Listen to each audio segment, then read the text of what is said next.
Constipation को treat करने के लिए। कॉन्स्टिपेशन का मतलब है मलबद्धता। जो स्वास्थ्य का डेफिनेशन हमने आपको आयुर्वेद के हिसाब से बहुत पहले से बताया है, उसमें मल क्रिया का इम्पोर्टेंस वर्णन किया हुआ है। तो शरीर में जो भी हम खाद्य पदार्थ खाते हैं, डाइट करते हैं और बाकी जो भी एक्सरसाइज करते हैं, जो भी अनवांटेड मल है उसको विसर्जन करने की बहुत जरूरी है। और जो लोगों को, बहुत से लोगों को ये मलबद्धता प्रॉब्लम से डील करते हैं, क्योंकि वो लोग फीकस को पास नहीं कर सकते, स्टूल को आसानी से पास नहीं कर सकते। इसकी कारण क्या है हम जानते हैं। Next slide. कॉन्स्टिपेशन का मतलब है हम टटी सही नहीं हो पाता। मॉर्निंग जो रिचुअल है मल को निकालने का वो सही नहीं हो पाता, स्टूल इवैक्यूएट नहीं हो पाती, और इरेगुलर किसी किसी को दिन में 2-2, 3-3 दफा लू जाना पड़ता है।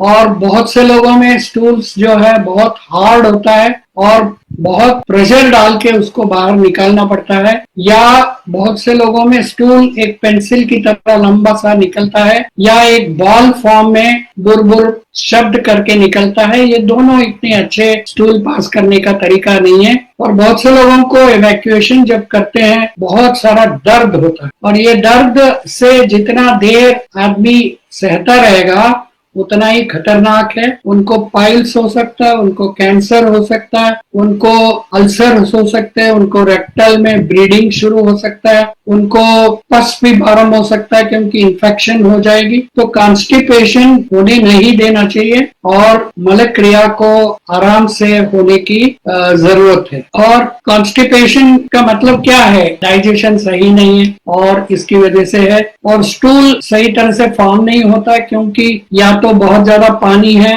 उसके अंदर रफेज नहीं है, फाइबर्स नहीं है जो अब्सॉर्ब नहीं होती बॉडी में और डाइजेस्ट नहीं होती, वो नहीं है। और इसकी वजह से मल का जो कॉन्स्टिट्यूशन है वो सही तरह से बनता नहीं है। और हमारा बॉडी में नेचर ने एक शक्ति दी है, जितना एक्स्ट्रा पानी होता है उसको बॉडी जितना चाहिए उतना रखता है, बाकी सब वापस ले लेती है। और जब बहुत ज्यादा पानी वापस ले लेते हैं तो ये स्टूल जो है हार्ड हो जाती है और उसको निकालने में बहुत तकलीफ होता है। और बहुत से लोगों को आंतों में फूड जो खाते हैं वो फर्मेंट होता है और उसकी वजह से स्टूल नहीं बनता है, गैस हो जाती है, एसिडिटी हो जाती है, और इसकी वजह से इवैक्यूएशन सही टाइम में नहीं हो पाता। और स्ट्रेसफुल वर्किंग की वजह से भी यह हो सकता है, सारा दिन एक ही जगह में बैठे रहना उससे भी हो सकता है, एडिक्वेट पानी नहीं पीते उससे भी हो सकता है, और गलत तरीके से खाना खाना जिसमें एडिक्वेट रफेज नहीं है उसकी वजह से भी कॉन्स्टिपेशन होता है। सो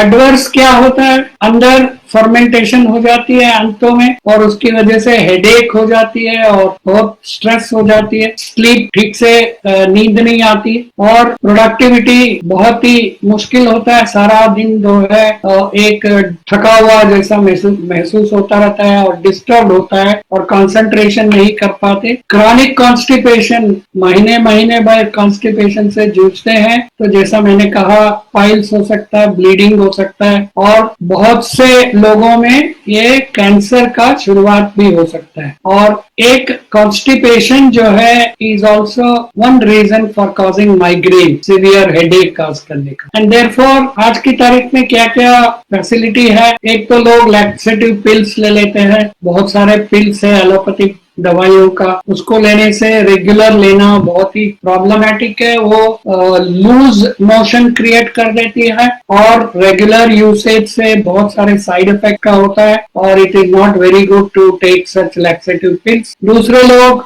लैक्सेटिव लुब्रिकेंट जैसा लेते हैं या तो लिक्विड पैराफिन और लिक्विड पैराफिन की एमल्शंस लेते हैं। वो क्या करता है? इंटेस्टाइन को थोड़ा लुब्रिकेट कर देता है और जो भी स्टूल बना है उसको पुश करने में मदद करता है। बट आज के युग में रेगुलरली लिक्विड पैराफिन जो पी रहे हैं उन सबको एक साइड इफेक्ट हुई है जिससे उनकी फेफड़े, लंग्स के अंदर ये एक्स्ट्रा मिनरल ऑयल चला जाता है और सीरियस डिसीजेस हो रहा है। बहुत सारे लोग इससे सफर कर रहे हैं। और दूसरा इंटेस्टाइन में जो विटामिन के होती है और दूसरे विटामिन बनता है, वो सभी का मात्रा बहुत कम हो जाता है, तो हार्ट के ऊपर भी इसका बुरा असर। बहुत सारे पहले लोग कैस्टर ऑयल पिया करते थे, इतना गंदा टेस्ट है, इतना मुश्किल है और पूरा इंटेस्टाइन को मरोड़ता है और इंटेस्टाइन में जो बैक्टीरिया की जरूरत है वो सबको भी ये लैक्सेशन करके निकाल देती है। बहुत से लोग इन चीजों से असर नहीं मिलता, वो लोग एनिमा लेते हैं या सपोजिटरीज करते हैं, which is also not very good for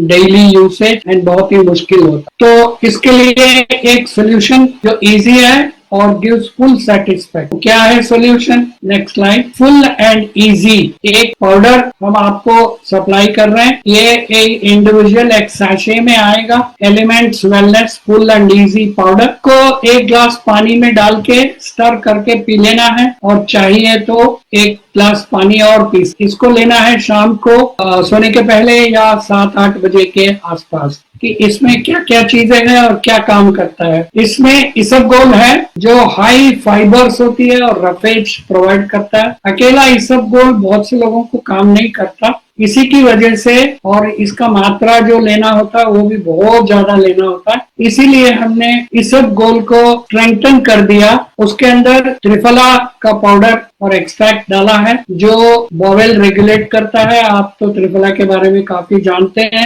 और इम्यूनो 3+ में भी त्रिफला है और भी प्रोडक्ट्स में त्रिफला है। ये माइल्डली इंटेस्टाइन को स्टिमुलेट करती है और पेरिस्टाल्टिक मूवमेंट, जो आंतों की मूवमेंट है, उसको बढ़ाता है। फिर सेनाई, ये एक लैक्सेटिव है। अकेला सेनाई भी लैक्सेशन पे ले सकते, मगर इसमें हमने बहुत सारा नहीं डाला है, थोड़ा सा क्वांटिटी इसको डाला है ताकि सिनर्जिस्टिक इफेक्ट मिले। और पहली दफा इस टाइप के प्रोडक्ट में यूज कर रहे हैं हम एक हर्ब जिसको बोलते हैं निशोत। ये सुपरस्टार हर्ब है इस प्रोडक्ट का, और निशोत जो है really very effective, enhances the relaxation effect और परगेटिव का काम करता है। बट अगेन इसको हाई क्वांटिटी में नहीं डाला है, जस्ट द रिक्वायर्ड एक्चुअली ग्रंथों को और पब्लिश लिटरेचर को स्टडी करके इसको डाला है और इसके साथ और कुछ चीजें मिलाई है ताकि इसका टेस्ट सही रहे और इजीली सेवन कर पाए। Next slide please. तो ये 15 साल के ऊपर की युवा युवती, जो भी विमेन मैन, सब लोग ले सकते हैं, एल्डर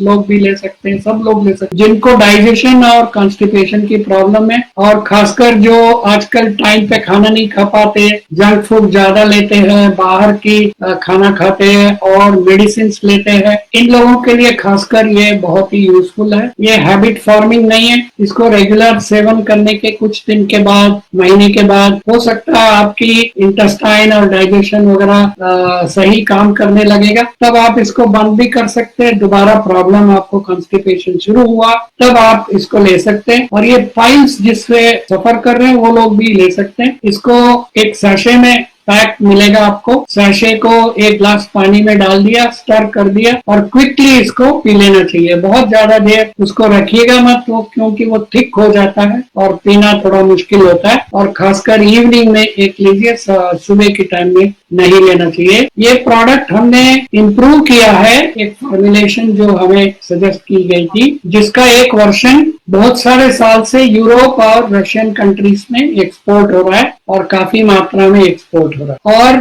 कभी भी full and easy elements wellness को कभी भी मत बोलिएगा कि ये पाइल्स को क्योर कर देगा और सीवियर पाइल्स में ब्लीडिंग बंद कर देगा, ऐसा आप क्लेम मत करिए। जिनको पाइल्स है उनको बोलिएगा कि आप चाहे तो इसको लीजिए और डॉक्टर की सलाह भी लीजिएगा। आप जिनको हर्निया है या अल्सर है या इंटेस्टाइन में कोई इंजुरी है, स्टमक में कोई इंजुरी है, हाई एसिडिटी से सफर करते हैं, उनको बोलिए केयरफुली करें और डॉक्टर की सलाह से ही ले इसको। कैंसर पेशेंट्स या कोलन कैंसर पेशेंट्स के लिए नहीं लेना चाहिए, देना नहीं चाहिए जब तक डॉक्टर इसको सपोर्ट न करे। और खासकर महिलाओं में जो प्रेग्नेंट है या जो अपने बच्चों को ब्रेस्ट फीडिंग कर रही है, उनको भी कहिएगा डॉक्टर्स को पूछ के इसको ले। और ये हेल्दी लाइफस्टाइल के साथ लेने से आपकी कॉन्स्टिपेशन पे बहुत कंट्रोल आ जाएगी। अगर आपको यह वीडियो पसंद आए तो लाइक करें और वीडियो कैसा लगा कमेंट करके बताएं